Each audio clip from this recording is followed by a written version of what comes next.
Bismillahirrahmanirrahim. Assalamualaikum warahmatullahi wabarakatuh. Alhamdulillahilladzi arsala rasulahu bil huda wa dinil haqq liyuzhirahu 'alad dini kullih wa kafa billahi syahida.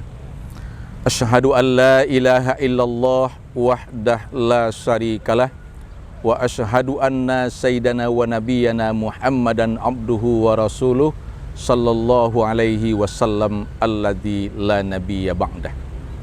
Amma ba'du, qala Allah ta'ala fil Qur'anil Karim, a'udzu billahi minasyaitonir rajim. Bismillahirrahmanirrahim. Wal asri innal insana lafi khusr illal ladzina amanu wa amilus solihat wa tawasau bil haqq wa tawasau bis sabr. Shadaqallahul azim. Para pemirsa di mana saja berada, pertama sekali kembali kita mengucapkan puji dan syukur kehadirat Allah Subhanahu wa taala yang senantiasa melimpahkan rahmat dan karunia-Nya kepada kita bersama, sehingga pada pagi hari ini kita dipertemukan oleh Allah dalam sebuah kegiatan di Kompas TV ini.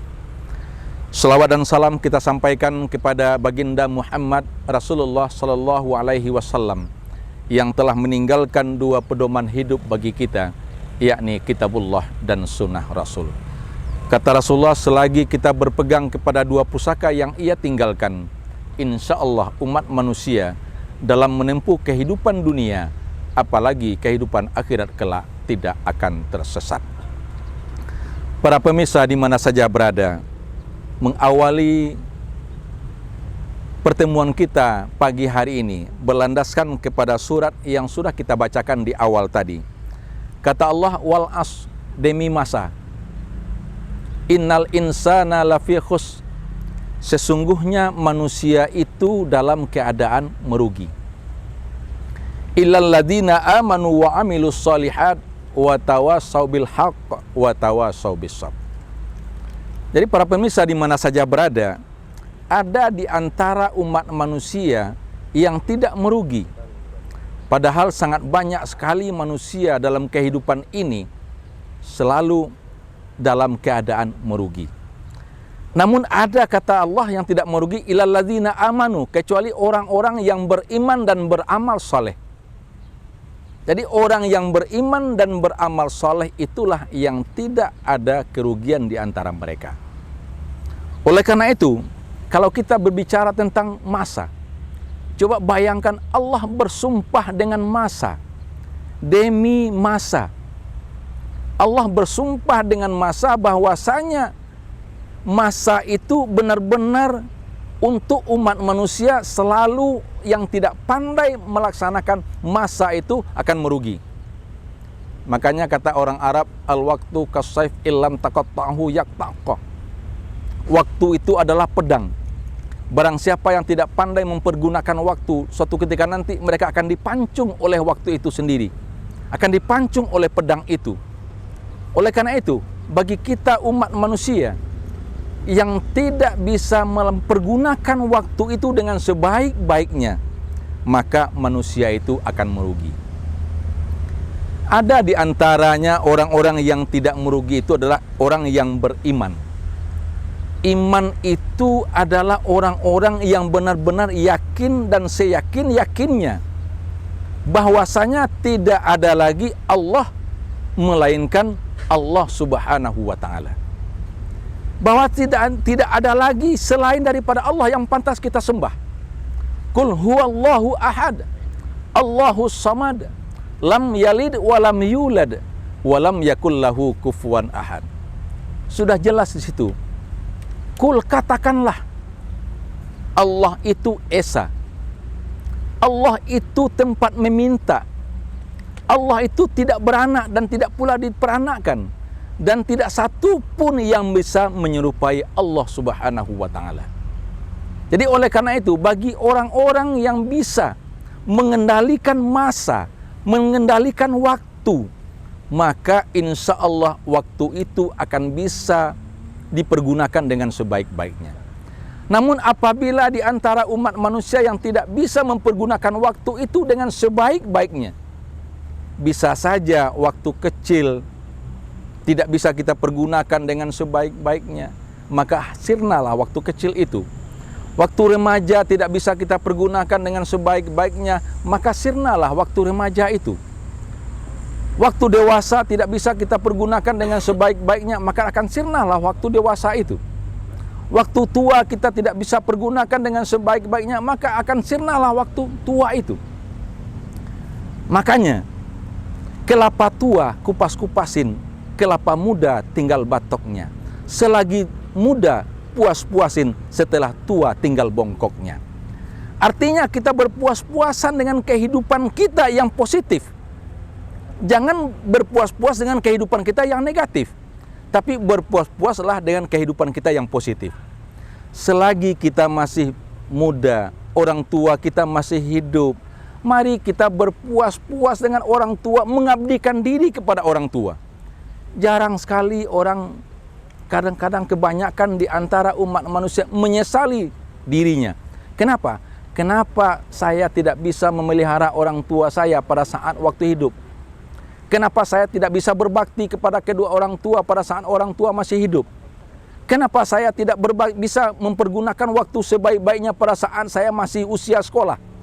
Kenapa saya tidak bisa mempergunakan waktu pada saat usia saya masih berkuliah di perguruan tinggi? Sehingga betapa banyak di antara siswa dan mahasiswa yang gagal karena tidak bisa mempergunakan waktu dengan sebaik-baiknya. Jadi oleh karena itu, waktu itu harus kita pergunakan dengan sebaik-baiknya. Makanya orang yang beriman dan bertakwa kepada Allah Subhanahu wa taala, pasti dia akan bisa mempergunakan waktu dengan sebaik mungkin. Para pemirsa di mana saja berada. Oleh karena itu, jangan sampai kita sia-siakan waktu itu. Jadi pada saat kita masih muda ini, apa salahnya kita pergunakan waktu itu dengan sebaik-baiknya untuk beribadah kepada Allah Subhanahu wa taala. Rukuk kita karena kita masih bagus, rukuknya akan baik. Sujud kita akan sempurna. I'tidal kita akan sempurna. Tapi betapa banyak di antara orang tua yang sudah menyesal pada saat rukuknya tidak sempurna lagi. Kenapa? Karena pinggangnya sudah banyak sakit. Sujudnya sudah tidak sempurna lagi, tidak bisa lagi sujud. Kenapa? Kakinya tidak bisa dipatahkan lagi.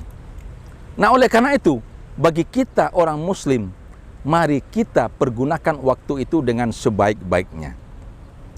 Nah, jadi tugas kita sebagai orang yang beriman kepada agama kita itu apa? Yang pertama, mari kita meyakini atau mengimani bahwa Islam itulah agama yang ada di sisi Allah Subhanahu wa taala. Nah, kemudian setelah kita imani agama kita tadi, kemudian kita mengamalkan agama. Bagaimana cara kita mengamalkan agama? Dengan kita sudah mengucapkan syahadatain. Dengan kita sudah mengucapkan asyhadu an la ilaha illallah wa asyhadu anna Muhammadar Rasulullah. Mari kita ikuti, kita amalkan apa-apa yang sudah dianjurkan, apa-apa yang sudah diperintahkan oleh Allah Subhanahu wa taala. Karena pada saat kita masih dalam rahim ibu kita masing-masing, usia kandungan ibu kita baru 4 bulan, pada saat itu roh ditiupkan oleh Allah Subhanahu wa taala, dan Allah berkata pada waktu itu, alastu birabbikum, siapa Tuhan engkau? Ditanya, dijawab oleh roh pada saat itu, qalu bala syahidana. Jadi oleh karena itu, kita sebagai umat muslim, sebenarnya dari rahim ibu kita masing-masing itu sudah kita mengucapkan syahadat. Kita sudah berjanji dengan Allah bahwasanya akan mengikuti Islam. Makanya setiap bayi yang lahir, kata Rasulullah, itu dalam keadaan bersih. Tidak ada bayi yang kotor. Maka orang tuanya lah nanti yang akan menjadikan dia Nasrani, orang tuanya yang akan menjadikan dia Majusi, orang tuanya yang akan menjadikan dia sebagai apa. Nah, oleh karena itu, bagi kita sebagai umat muslim, mari kita mengamalkan, benar-benar mengamalkan itu Islam. Karena Islam itu adalah agama yang menyelamatkan kita dunia dan akhirat. Yang ketiga, kita mendakwahkan Islam. Jadi setelah kita imani Islam tadi, setelah kita dakwahkan Islam tadi, maka setelah kita amalkan Islam tadi, maka kita dakwahkan. Kita sampaikan kepada orang lain. Dengan siapa? Setidaknya keluarga yang terdekat oleh kita dakwahkan. Kalau orang tua harus menyampaikan kepada anaknya, mendidik anaknya dengan sebaik-baiknya. Kakak membimbing dan membina adik-adiknya. Nah, oleh karena itu, kita sebagai umat muslim harus kita bisa mendakwahkan. Setidaknya kita berdakwah di lingkungan kita yang terkecil. Di lingkungan kita terkecil itu siapa? Dalam keluarga kita. Keluarga itu ada orang tua, dua orang tua, bapak dan ibu. Kemudian anak. Keluarga yang terkecil. Kalau sudah kita berdakwah di keluarga yang terkecil itu, niscaya Allah nanti akan menyelamatkan kita. Tapi kadang-kadang kita jangankan berdakwah kepada orang lain. Sebagaimana tuntutan itu, balighu anni walau ayah, sampaikan walaupun satu ayat. Keluarga kita saja kita tidak bisa menyampaikan, apalagi orang lain. Nah, oleh karena itu kita mulai dari diri kita dan keluarga kita. Ku ampusakum wa ahlikum nara, kata Allah. Pelihara dirimu dan keluargamu dari siksaan api neraka. Jadi kita mulai dari keluarga yang terkecil untuk bagaimana kita berdakwah. Karena memang kalau kita lihat baginda Muhammad Rasulullah SAW dalam mendakwahkan Islam di tengah-tengah masyarakat Quraisy pada saat itu, bagaimana bermacam-macam cobaan dan halangan. Coba bayangkan pada saat baginda Rasulullah SAW rukuk di depan Ka'bah, itu datang orang-orang kafir Quraisy membawa ari-ari onta diselendangkan di leher Rasulullah. Coba bayangkan, tapi Rasul tidak pernah gentar dalam berdakwah. Macam-macam cobaan Rasulullah dalam melakukan dakwah, tapi Rasul secara otomatis dia tidak pernah gentar mendakwahkan itu. Oleh karena itu, bagi kita umat Islam ini, berdakwah kadang-kadang di lingkungan kita saja, kita anggap anak kita itu adalah sebuah musuh.